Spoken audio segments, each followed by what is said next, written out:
Everyone, let's see the problem of the day for 27th October. The problem name is count square submatrices with all ones. So here we are given with an m cross n matrix of ones and zeros. We need to return the number of square submatrices that have all the ones in it. So let's understand by example. Here the matrix is given this one, and the output is 15. How this is so? So let's understand by the explanation. So they are saying there are 10 squares of side 1, right? So let's see. This is one matrix, submatrix instead of side 1. Then this is also one submatrix, and then this is also one submatrix with side 1. So basically the number of ones would be the number of squares that have the side 1 as n square. So here we can see 4 plus 3 plus 3. 10 submatrices are such that have the side of length 1, right? Then they are saying there are 4 squares of side 2. Let's see how this is so.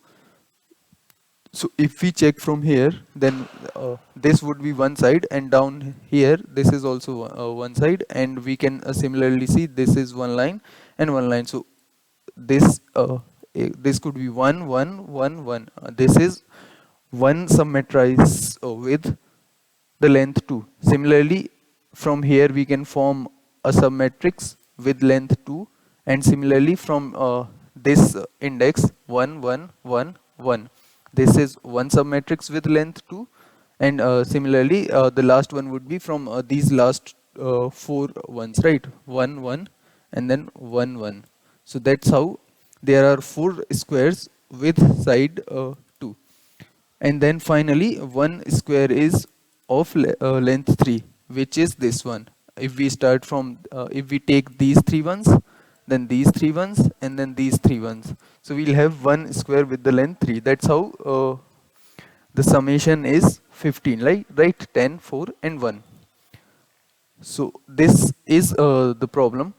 Let's see the second example as well. So there are 6 ones, so 6 squares with length 1, and then we can check this one square which will have a length of 2. So that's how the answer is 7. You can try, you won't find any submatrice with length 2 and then length 3 also. So yeah, this was the problem. Now the core idea to the problem or to the solution is that from any cell that has value as 1, to find the number of submatrices from that cell would be the minimum number of ones towards the right. If we can check over here, see from this index you will see 2 ones, right?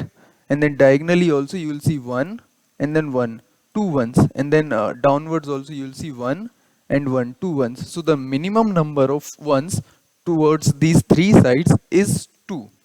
So that's why from this index you can form 3 squares of length 1, of length 2 and of length 3. That's how you'll form 3 submatrices from this one only, right?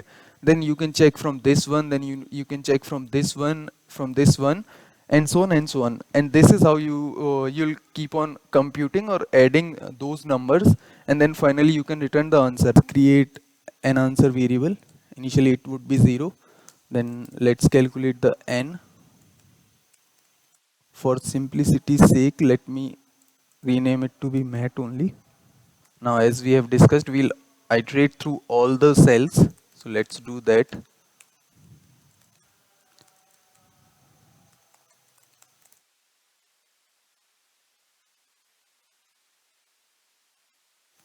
And then if the value is 0, see from 0 you cannot make any matrix submatrix, right? You need to create or make a matrix from ones only. So that's why if the value at current cell is 1, only then we'll ask for the minimum number of ones towards left, down and diagonally, and whatever are the numbers we'll add that into our answer.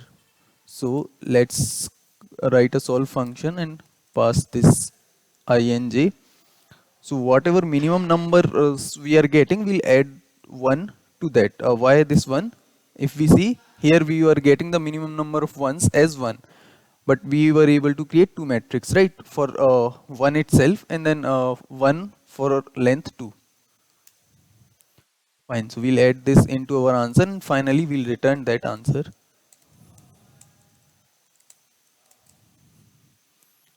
Okay, this is done. Now solve a function.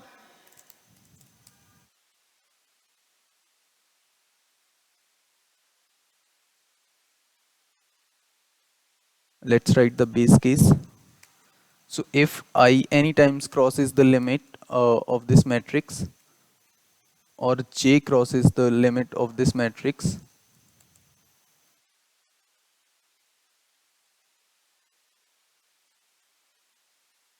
we'll simply return 0. Otherwise, we'll check for these three sides, but we need to be mindful of that. Suppose right now we are at this index, or sorry, right now we are at this index, so we cannot create we don't need to find anything towards like left or towards down or right or diagonal, right, from this 0, because we cannot create any further matrices. So if we are right now at 0, in that case we can simply return 0. We don't need to check anything from here. Otherwise, we'll check for minimum number of ones toward right side. So for right, the j would increase. Then for downside, the I would increase. J will remain same. And for diagonal side, I and j both will increase. Finally, we'll return whatever is the minimum of these number. So we can return minimum of right, down, and diagonal, and 1 for the current cell. Fine. And since we are adding 1, so let's remove it from over here. So yeah, this should be it. And if we try to run this, it should work mostly. Let's see if we have made any compilation error.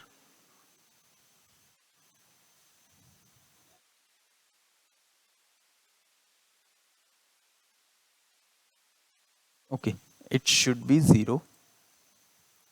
From 0, we don't need to check anything. Otherwise, if we are at right now at 1, then we will compute for left, right, for down, right, and diagonal side. Finally, if we submit this, we'll get a TLE, because the constraints are pretty high, and also like we have 3 choices at each cell, so that's why the time complexity is exponential as of now. So let's memoize this, and to do that, let's create a DP vector of size n, and then this should be of size m, and let's initialize it with -1. Let's pass this over here, then similarly let's pass this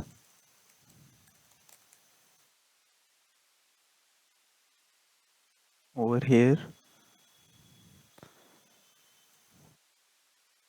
and finally, before checking anything else, if we have seen this state earlier, then this should not be -1, and in that case we can return from here itself. So we'll return the answer from here itself. Let's pass the DP in all the 3 calls, and finally, before returning, let's store for future calls. If we try this should also work, and then we can try submitting this solution. Indeed, it is passing all the given test cases. Let's quickly submit this and see. So we have passed all the test cases. To talk for about the time complexity, we are running an m cross n loop over here, and then inside this also we are checking for all the cells. So time complexity right now is of m cross n into m cross n, and for space complexity we are taking m cross n space over here, and also we are taking m cross n space for the recursive call stack. So this recursive call stack space we can reduce by writing a tabulated solution. So let's try that also quickly.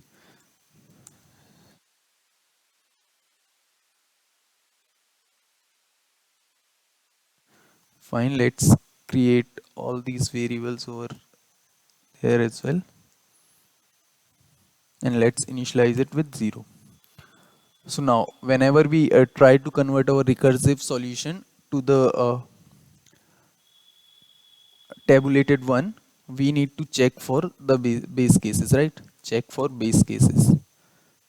So here the base case was whenever I or j are greater than or like they are getting out of bound. In that case we need to fill the dp with 0, right? So that is we are already doing over here. If we see, we are already initializing it with 0. Now this for all these recursive calls, if you note that we are adding 1 to the indices, right?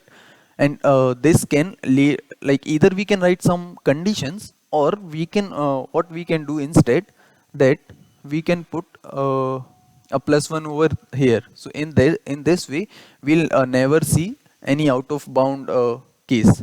And let me not do this over here, instead I need to do this over here. Fine, so this will take care of any out of bound cases error. Now finally, what we need to do here in the recursive call, we were starting from 0, right? We were starting from 0, and then we were trying to go uh, up to n or m, right?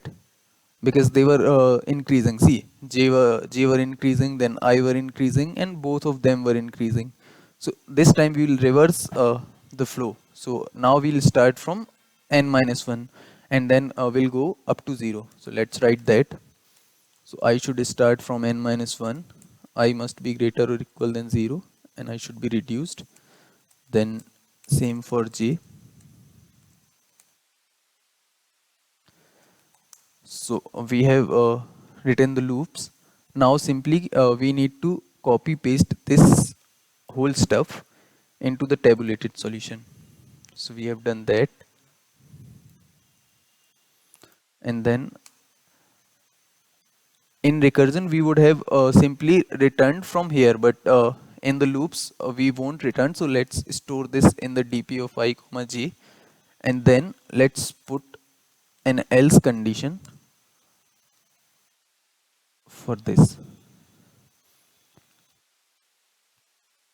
Fine, so this is done. Now instead of giving the recursive call, we can calculate this answer from the next rows and columns respectively. So we have converted this to the dp. Now all this is not necessary. Similarly, this should be removed. We have converted the recursive solution to the tabulated one also, and then finally we'll store that this answer or the minimum number of ones in the dp. Once this is done, in the recursive call, what we were sorry, in the recursive solution, what we were doing, we were adding the whatever the number we were getting in the answer, right? So let's do that over here as well. So either in this if condition or into this else condition, we would have filled our dp, right? And then we need to add that value to our answer. So let's add this into our answer, and finally we can return this answer. So this should be it for this. Let's try commenting out this, and let's store the answer from tabulation in answer, and let's pass the matrix and see. So indeed we are able to pass the given test cases. Let's try submitting this. So yeah, we have passed all the test cases. Now if we talk about the time complexity, so finally we are running a loop for m cross n. that's it for time complexity. We have reduced an extra time complexity of m cross n, and for space complexity we are only creating a DP, right? So we have reduced the recursive call stack. So this is it for this problem. See you.